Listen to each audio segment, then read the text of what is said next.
So, Steve, tell me a little bit about what drew you to wanting to play your character. This is so serious. I love your place, by the way. Oh, thanks. What brought, the script was really good, and the subject matter, it's based on the financial collapse in 2008, and I knew a little bit about it. Everybody knows a little bit about it, but I hadn't read the book, The Big Short, so I was intrigued by the subject matter. I thought it was interesting. I thought it was very relevant right now, and scary as hell, because there's a lot of information that I didn't know before I started digging in, and I think it's important. And I thought the character was interesting and very conflicted, and obviously getting to work with somebody like Adam McKay again. And I've known Adam, boy, since the 80s. We worked at Second City together, so I think that was a big draw. Getting a chance to work with him again. I think he's really funny and smart, and he's a great guy. So. Yeah. Do you feel like now you have, because it is such complicated stuff, and I mean, I didn't know anything about it except for what you read on the headlines. Do you feel like after being in the film and reading the book, do you have like a real full understanding of what happened and how it happened? Not at all. No. Okay. Okay, good. No, I don't know I'm glad anything. because I still feel that way. No, I mean, I had a cursory knowledge before, but I have a better knowledge of it. Part of, I think, what was daunting was just learning the language, because I don't know. Yeah. I don't know this world. I didn't grow up in it. I don't know. My dad was an engineer. He wasn't in Wall Street, so it was very foreign to me. So it's like playing a doctor and having to use like doctor terms. Exactly. And not only that, but because Adam is a director that encourages improvisation. So to not only know the lines and understand the concept of what you're saying, but to know a bit more, so when he asks you to improvise, you can do it, or at least can fake it to a certain extent. So yeah, that's what drew you. Let me turn this back on you. What drew you to doing your part? It wasn't really the role that drew me to it. I mean, I loved the role, and it was a very different character than I've ever played. But to be honest, I wanted to work with Kate Blanchett, and when I knew Todd Haynes was directing it, those two things were enough for me. I wouldn't have even had to read the script. But then on top of that, it is a beautiful script and such a beautiful love story, and it was just really different than anything I had done before. I wanted to show sort of a softer side of myself. I found in watching it that the script was very efficient, and there wasn't anything extraneous about it. And I personally love films like that they leave something for you to, extrapolate from. It doesn't lay everything out easily. Yeah, one of the things that works so well about the film is sort of the space between the words and all the silences and nuance and subtlety, because it allows for the audience to sort of use their brains a bit more, but also project what they want to onto it. And while it is a love story between two women, it's not really a movie with an agenda. We're not preaching, so it allows people to come in and not come in sort of with their defenses up, as people generally are if you're watching a movie that's sort of trying to shove something down your throat. Right, yeah, it didn't seem political in any way. Not. It was a love story and a very kind story, a very human sort of story. Kind of the opposite of your movie. Yeah. You kind of have to dig to find the humanity in The Big Short. Something I found in watching your performance specifically was that by the end of it, I was, you can hang on people's words in movies. I was hanging on your face. I was like, and I know that sounds odd, but I was watching you, and by the end, because the character you portray, it has such a steady demeanor to her that by the end, I would examine every part of your face in every frame to see where you were going, where the character was going, trying to figure out what was going on inside of you. And A lot of people in my personal life feel that way. It was fascinating, though. What is she thinking? But what mood is she in?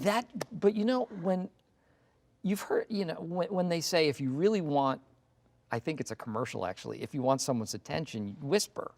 You know, to try to break through the cacophony of all this information and everything happening, sometimes it just take it really, really subtle. Alan Arkin would always do that. He would just go under everybody else, and that's what you were drawn into. And I felt like your performance was that way because it was so, it was so nuanced that I was hanging on every moment, and I don't know. Thank you. So what do you have to say about that? How did you do that? I feel really awkward. Do you get sick of people asking you stuff like that? Like when people say, how do you prepare? Oh, I hate that question. Well, because what can you say? Like, Also, why do people want to know? know that? Don't you want to go into a movie and like not know how they did it? To me, Totally my agree. favorite kind of acting to watch is when I watch it and I have no idea how they did it or what they were doing. And of course, there's the temptation of wanting to know how they did that, but it's kind of better to not know. And it's so boring. Agree. It's so boring to talk about process and homework and. I could, and we're done. Because I totally agree with that because it is pulling the curtain back. Yeah. I want it to be a discovery. It's why when I was doing The Office, I always politely declined doing the DVD extra where you sit and watch an episode and the actors weigh in on various commentary? moments. Do commentary. I love listening to those though. But I hated doing it. Oh, I would never do one, but I would love listening to them. But see, that's the thing. People want to hear. They want to know. I know, I'm part of the problem. See, you're buying into it. You're part of the solution, I'm part of the problem. I'm not part of any sort of solution. Should we talk about your personal life instead? You don't want to talk I about actually want to talk process. about your personal life because I have a bit of information that I've been withholding till we were actually on camera. Did you know that my wife Nancy made out with your uncle when they were at BC? Which uncle? He was a hockey player at BC. Oh. Yeah, and she said, please tell her this is before he met his eventual wife, and it was just, and that he probably doesn't remember. If it's the uncle I'm thinking of, which I can't imagine I have more than one uncle who played hockey in college, because that's, not everyone can do that. He's not blood relative. Oh, okay. I mean, he's still my uncle, but he's not related to my dad or my mom. Oh, okay. But wow. Yeah, I know. It kind of made me sick to my stomach. Yeah, maybe I'm going to bring him to your next premiere. I resent you because of it. So what kind of name is Belivet? It's Czech. It's changed originally. It's very original. Well, And your first name? Therese.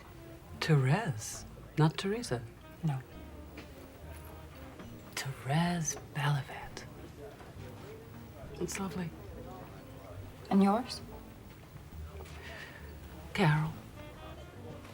Carol. Carol takes place in the 50s. Yes. And I thought the movie did a great job of depicting that time period, obviously, with all of the, the sets and the cars and the locations. But in terms of how you approached, did you approach the acting as a period piece itself? Yeah, it was interesting. I mean, there was a lot of conversation about that because there's tons of films, obviously, that were made during that time period, and then there's tons of films that have been made about that time period.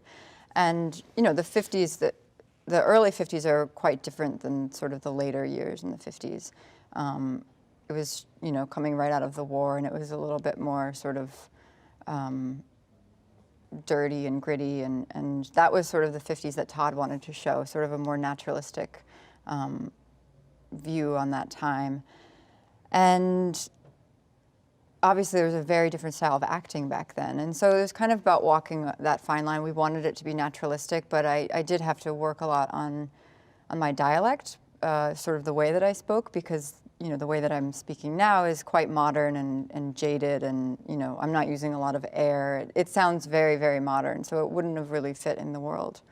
So we did a lot of work on that, and then, I mean, the rest of it was all Todd. He did all of this research and really shared it with all of us for the months leading up to the shoot. You know, he sent us tons of music, and he made this beautiful visual reference book of all this photography from the early 50s that inspired him for how he wanted the film to look and feel. And so we really knew what world we were stepping into before we even got there, which is really helpful because, you know, you want to be in the same movie as everyone else. I thought he did a beautiful job. When you're, what is your, again, I'm hesitant to ask a question like this because I don't want it to be a question you hate, but what is your ideal kind of director? Like, how do you like to be directed? That's a good question, but I don't have really an answer because I'm not talking about process and how much we hate talking about process. I think one of the reasons I hate talking about process is because I don't really have one. It's different for every film. And I feel like if I did have a specific process, it would be a disservice to the film and to the director. I love directors. I worship them. Like, it's why I love acting, is because I get to work with these people. And there isn't one director that I've worked with that's similar to the other, and they all have a different process themselves. So I feel like I need to make myself more open and available to molding to their process. You know, like when I worked with Fincher, he is known to do a lot of takes. And I, you know, worked with him for 2 years straight, pretty much, and then I went right into working with Steven Soderbergh, who does like maybe one take. Sometimes he doesn't even do a full take. Do you think you'll ever work with somebody good? I hope so. I keep waiting. Someday. Someday you'll really step it up and work with I'm hoping. a director of some sort of caliber. No, I think I agree. But I don't prefer one or the other. No, they're just really different. And I think, God, how boring would it be to have them all be the same? Yeah, and I think it is sort of a misleading question to say, you know, what is the, because there isn't any perfect one. Like, there's no perfect movie, and it's all, even the, you know, the eccentricities of a director and the things and the places that he or she might push you that make you uncomfortable isn't necessarily a bad thing. Yeah, you might hate it in the moment, but then appreciate it later on. Right. At the end of the day. Yeah, I completely agree. I've had experiences that are more arduous than others. Yeah. I've had directors that I really loved personally, but then I like push you so hard in certain directions that you don't know what you were going to find until you get there, and you would have never gotten there unless this person was kind of leading you down that path and sort of opening you up to these new ideas. Yeah, I mean, that's one of the best kinds, obviously, when that can happen. But yeah, I've never had a bad experience with a director. I've had bad experiences on films.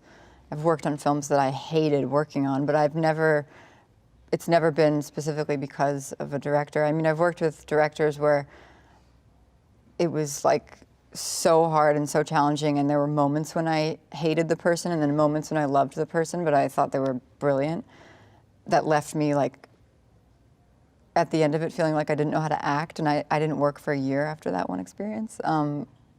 But looking back on it, it's one of the best experiences I've ever had, and I learned the most about myself from it.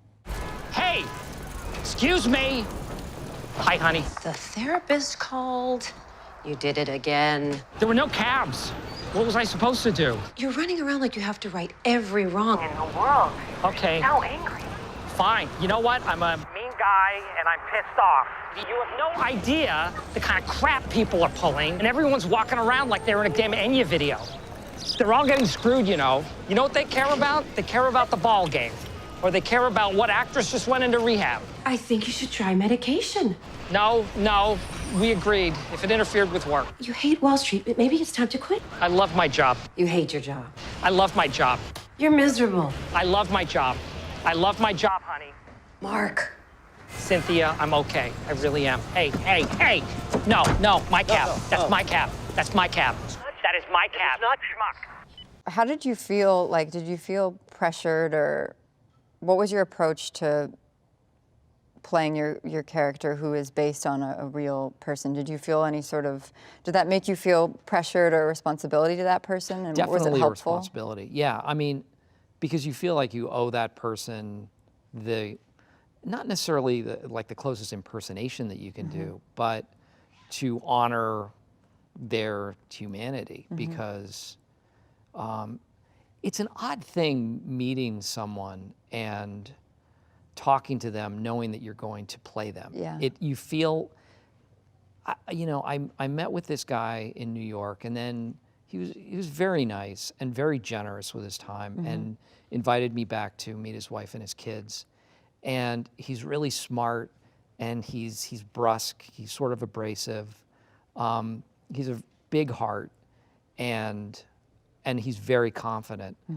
But also, just I was struck with how generous he was, that he was allowing me to talk to him. And it's weird because you're talking to this guy and you don't want him to get the sense that you're examining him. Yeah. That you're, Or judging, really. or judging, or just watching his mannerisms and Writing it down. yeah, because that's kind of gross and stalkerish, and it feels like a science experiment. And I did feel a responsibility, but I felt like I wanted to get a sense for how he fit into this world and what his... Well, it's so complicated how he fits into the It world. At least is. his relationship. I feel like his relationship with the world was so complicated. Yeah. That he was so sort of torn about what he does. Very conflicted about the money he was making versus the way he was making it, and really saw himself as kind of a knight,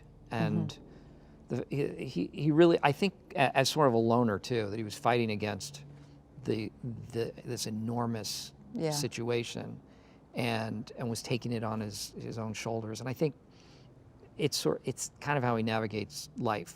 But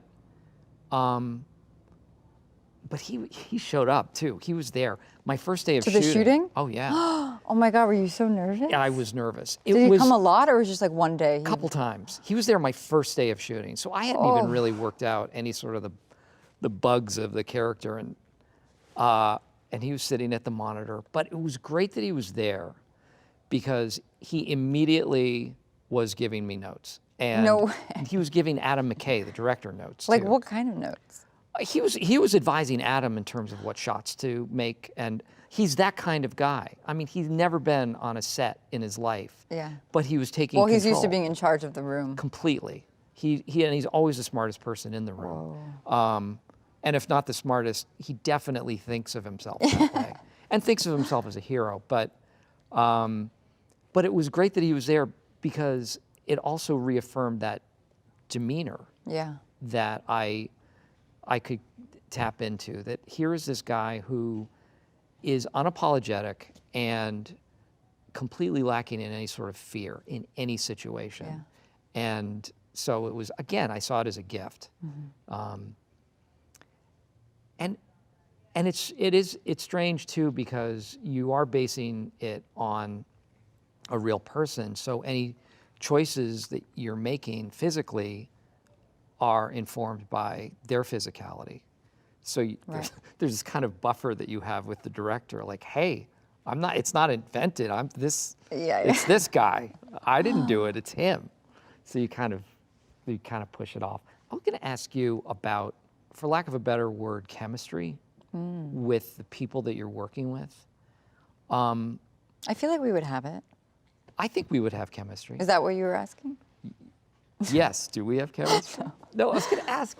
People always ask that about the chemistry. Well, I don't even think that's the right word. I feel like there's certain people that I find you just get a rhythm going with, and it doesn't necessarily mean that you are going to be best friends off camera, and sometimes it's even better if you don't even know each other that well. But there's a weird symbiotic relationship that happens. Do you, I mean, obviously you feel that, and I thought you and Kate you were so connected from the first time you see each other in this film, and it's effortless, and it's very, very subtle too.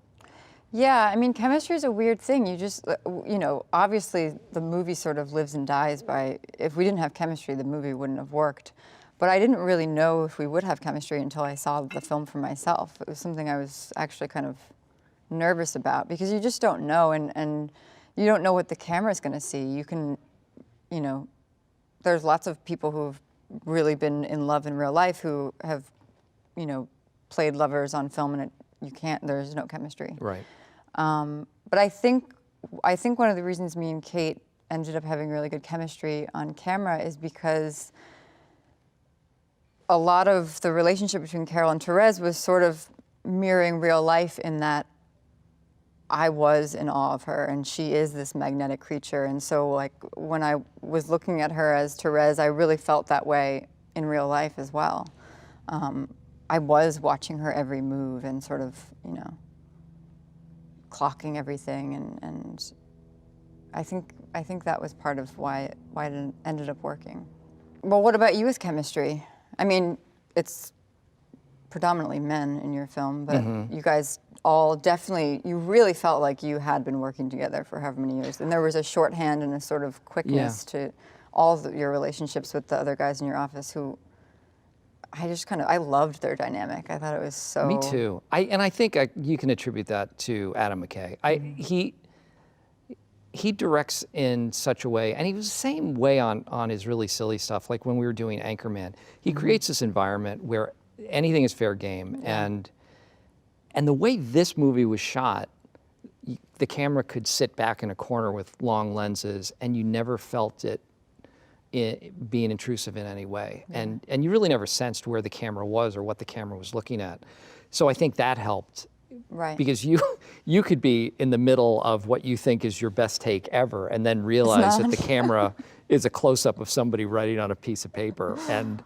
But I think that was great, because you have to be on your top game. Exactly. It forces you to just not think about it, and not think about your part of the movie specifically. And I think that helped create that chemistry, because everyone was just letting it fly and throwing caution to the wind. And Adam, again, I think it starts from the top. When you create an environment where everyone feels safe and comfortable and having fun, and it should be enjoyable. I mean, it shouldn't be drudgery. It's fun. We're so lucky to be doing what we're doing. And I think there was even in the more intense moments, there was a joy to what we were doing. And I think that, that experience bonded us together and sort of supported that chemistry. Yeah, that's one of the things that I love about Todd, is that he made us feel so safe, and like there was no judgment. There was nothing we could have done that he would have thought was stupid or wrong or foolish. And it really does. It creates an atmosphere where if you're not afraid of failing or being wrong, then you're willing to try anything. And it just really, there's so much more possibility that way. Yeah, I agree. I have a social media question for you. Oh. Actors are very curious beasts. What are you curious about, and how has that curiosity changed your life? Go. 5 words or less. Oh my God, I don't know. I'm actually I'm a compulsive Googler. I Google things constantly that I'm curious about. You have an idea in your head and you say... Yeah, and I'll look it up, and then it'll take me to YouTube, and then I'll find something else that's really interesting, and then I don't even know how I got there. You just Google it yourself. You just Google your name. Oh God, no. All day, I'm not allowed to Google myself. And then you Yahoo your name. Yahoo, please. Come on. Is Yahoo passé? I haven't used Yahoo since the early 2000s. Yes, but I don't know what the latest thing. I mean, after I saw The Big Short, I went home and was on a Googling rampage, because I wanted to understand it. And that is the hope. I think that's the hope of that movie. Yeah. That's Adam. That's our director's hope, is that it could get people to Google it and or Yahoo it and understand, Yeah. gain a greater understanding. Just start a conversation about it. Yeah. Yeah. So I definitely Googled that when I got home. But then I also Google really random, weird stuff. I think everybody does. Yeah. Well, just to have that information at the, I mean, if someone saw your search history, I think I would. oh, someone's looking at it right now. It's out there. So Your search embarrassing. history is definitely out there. And all the medical questions that I ask on there, it's like, my foot hurts. What does this mean? Why is one ear bigger than the other? Does that mean It I'm totally going to have is, by the way. Or Oh, at you- least like one is. Everyone's ears. I was talking about myself. Everyone's. Did you know that your ears and your nose never stop growing? That's such good news for I me. learned that on I am Google. so, especially the nose thing. I'm so excited about. I hear after you die, your nose grows for another 50 years. I'm sure it does.